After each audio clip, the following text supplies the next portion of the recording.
चलिए let's start करते हैं आज हम आर्टिकल नंबर 41।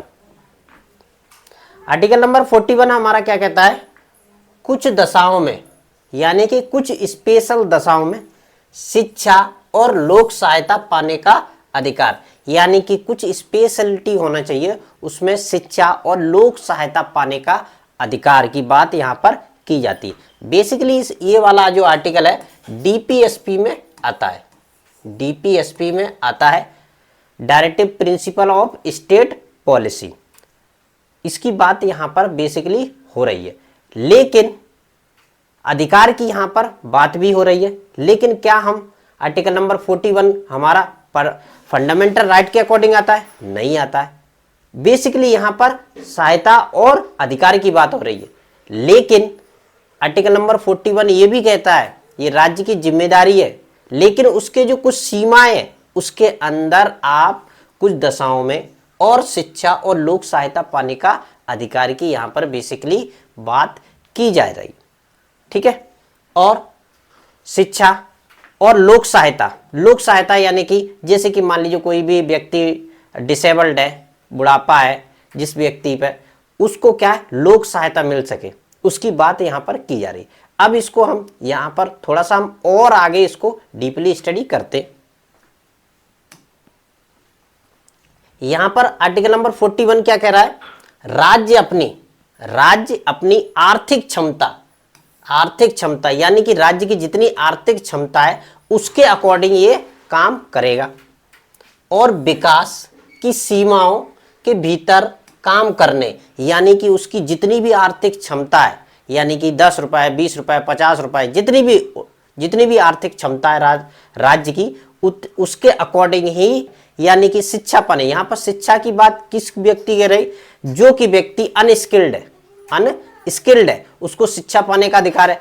इसका मतलब क्या करेगा, राज्य कौशल विकास केंद्र खोलेगा, वहां पर व्यक्ति क्या करेगा, वहां पर स्किल्ड होगा और फिर बेरोजगार है उसके बाद उसको रोजगार की व्यवस्था करेगा। और कौन है, वृद्धावस्था, आपने देखी होगी कुछ लोग 65 साल या 65 साल से ऊपर है, उनके लिए राज्य सरकार क्या करती है, पेंशन की व्यवस्था करती है। तो वो आर्टिकल नंबर 41 के ही अकॉर्डिंग यहां पर आता है। और बीमारी, आपने देखा होगा आयुष्मान भारत योजना चल रही है, उसमें क्या है, लोगों को क्या किया जाता है, इलाज मुफ्त में 5 लाख तक का। ये आर्टिकल नंबर 41 का ही प्रभाव है, आपको देखने को मिलेगा। और विकलांगता, यानी कि जो विकलांग व्यक्ति है उनको राज्य क्या करती है, पेंशन देती है, 200 या 500 रुपए के रूप में देती है।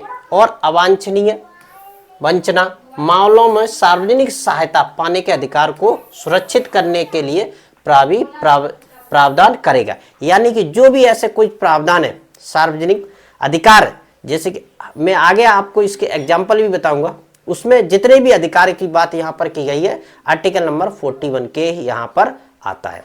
चलिए थोड़ा सा हम और इसको समझते हैं।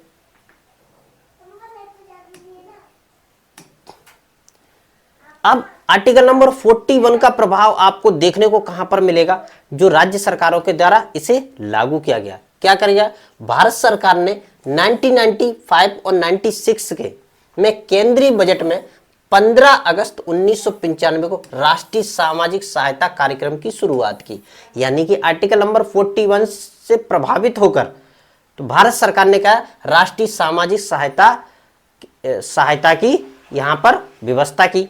और उसके अकॉर्डिंग क्या किया, राष्ट्रीय वृद्धावस्था पेंशन शुरू की गई, यानी कि अभी मैंने जैसा कि अभी पिछली उसमें बताया, पिछली स्लाइड में बताया कि जो वृद्धावस्था की यहां पर व्यवस्था की गई ये आर्टिकल नंबर 41 के अकॉर्डिंग की गई, जिसमें क्या कहा गया कि 65 वर्ष से अधिक आयु के जितने भी निराश्रित, यानी कि जिनके मम्मी पापा और किसी भी रूप से निराश्रित हैं, ठीक है, तो अगर वृद्ध होते हैं तो उनको क्या मिलेगा, 65 वर्ष से अगर उनकी आयु ज्यादा है तो उनको राष्ट्रीय वृद्धावस्था पेंशन की व्यवस्था की जाएगी। कौन करेगा, राज्य यहां पर करेगा। अब पेंशन के रूप में उन्हें 500 रुपए या 1000 रुपए देने की व्यवस्था कौन करेगा, राज्य की यहां पर जिम्मेदारी की बात की गई है। चलिए थोड़ा सा हम और इसको समझते हैं। अब आर्टिकल नंबर 41 का प्रभाव एक जगह और देखने को मिलता है, महात्मा गांधी राष्ट्रीय ग्रामीण रोजगार गारंटी अधिनियम 2005। आर्टिकल नंबर 41 के ही अकॉर्डिंग 100 दिन तक जो रोजगार की बात की गई और महात्मा गांधी राष्ट्रीय जिस ग्रामीण रोजगार जो स्कीम चलाई गई उसके ये आर्टिकल नंबर 41 के ही अकॉर्डिंग चलाएगी। और क्या हुआ इसके अकॉर्डिंग, प्रधानमंत्री कौशल विकास योजना जो कि 2015 में लॉन्च की गई, जिससे क्या जो नौजवान युवक हैं और उनको क्या क्या स्किल्ड किया गया। कहीं ना कहीं उन्हें स्किल्ड की कमी थी, जिसकी वजह से उन्हें स्किल्ड किया गया और उनको रोजगार के लिए प्रेरित किया गया। अब यहां पर फिर से थोड़ा सा हम युवाओं को कौशल प्रशिक्षण देकर रोजगार के अवसर प्रदान करना, यानी कि स्किल्ड करना। यहाँ स्किल्ड की बेसिकली बात यहाँ पर फिर से हो रही है। और क्या है, स्टार्टअप इंडिया, जैसा कि अभी आपने देखा होगा मार्केट में या सरकार के द्वारा मुद्रा योजना 16 जनवरी 2016 को स्टार्ट की गई, जिसके अकॉर्डिंग स्वरोजगार को बढ़ावा देना, यानी कि स्वरोजगार सेल्फ अपना बिजनेस करने के लिए और छोटे व्यवसायों को समर्थन देना, यानी स्वरोजगार के लिए बढ़ावा देने के लिए आर्टिकल नंबर 41 का यूज किया गया और सरकार इसके लिए विभिन्न प्रकार की योजनाएं बनाना उन्होंने स्टार्ट करी है। इसका फॉर एग्जांपल मुद्रा योजना को आप देख सकते हैं, स्टार्टअप योजना को देख सकते हैं। ये सभी आर्टिकल नंबर 41 के प्रभाव के अकॉर्डिंग यहां पर हुआ है। अब यहां पर एक शब्द और यूज हुआ था, लोक सहायता योजना, यानी कि लोक सहायता में कौन आएगा, इसको भी थोड़ा सा हम समझ लेते हैं। प्रधानमंत्री गरीब कल्याण अन्न योजना जरूरतमंदों को मुफ्त खाद्यान्न उपलब्ध कराता है। आपने देखा होगा जो हमारे सरकार के द्वारा जो हमारी राशन की दुकानें हैं वहां पर क्या है, आपको क्या मिलता है, मुफ्त खाद्यान्न मिलता है। जो बीपीएल कैटेगरी में आते हैं, बीपीएल कैटेगरी में आते हैं उनको फ्री में, यानी 1 रुपए किलो या 2 रुपए किलो, यानी या फिर फ्री में या 1 या 2 रुपए किलो आपको खाद्यान्न की व्यवस्था की गई। यानी लोग यानी जनता की सहायता के लिए, यानी कि उनके जीवन स्तर को आगे बढ़ाने के लिए इसकी व्यवस्था की गई। और दूसरा इसका एग्जाम्पल क्या है, उज्ज्वला योजना, महिलाओं को मुफ्त एलपीजी कनेक्शन प्रदान किया गया, यानी महिलाओं को क्या किया गया, उज्ज्वला योजना के अकॉर्डिंग जो भी सिलेंडर थे वो मुफ्त में उपलब्ध कराए गए सरकार के, यानी कि ये सभी योजना किस में आ रही है, लोक सहायता में आ रही है। तो ये आर्टिकल नंबर 41 का यहाँ पर प्रभाव आपको देखने को मिल जाएगा। ये प्रैक्टिकल में आप देख सकते हैं मार्केट में इसको। अब यहां पर हमारा आता है निष्कर्ष। लास्ट में बेसिकली हम सब जितने भी आर्टिकल के डले हुए यूट्यूब पर, उनमें सभी में कहीं ना कहीं मैंने कंक्लूजन या निष्कर्ष दिया गया है। इसका भी बेसिकली यहाँ पर निष्कर्ष यहाँ पर हम समझने की पूरी तरह कोशिश करते हैं। अनुच्छेद 41 के तहत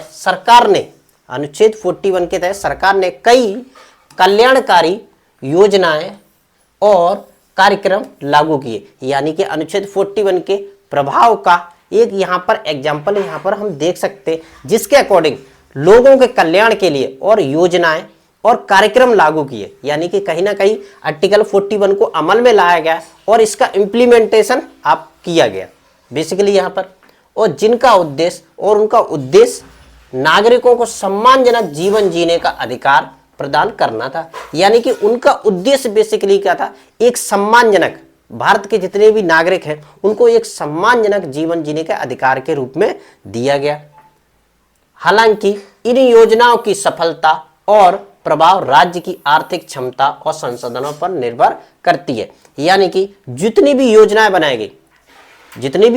बनाई गई आर्टिकल 41 के अकॉर्डिंग उनकी क्षमता, यानी कि राज्य की क्षमता के अकॉर्डिंग बनाई गई। ऐसा नहीं है राज्य की क्षमता नहीं है आप योजनाएं बनाते चले जाएं, ऐसा बिल्कुल भी नहीं। यानी कि राज्य की इच्छा पर निर्भर है या उसकी क्षमता पर निर्भर है इस योजना को लागू करेगा या नहीं करेगा। ये राज्य की इच्छा पर निर्भर होता है या उसकी क्षमता पर निर्भर होता है। तो बेसिकली आर्टिकल नंबर 41 बेसिकली यहां पर क्या कहता है कि जो भी भारत के जितने भी नागरिक हैं लोक सहायता पाने के अधिकार है उनको, और शिक्षा पाने का भी अधिकार। यहां से ही राइट टू वर्क निकल के आता है, यहां से। ये हमेशा इसमें याद रखना है। आई होप आर्टिकल नंबर 41 आपको समझ में आएगा और इससे भी अच्छे अच्छे आपको वीडियो मिलते रहेंगे। समक्ष एकेडमी को आप लाइक करें, शेयर करें एंड सब्सक्राइब।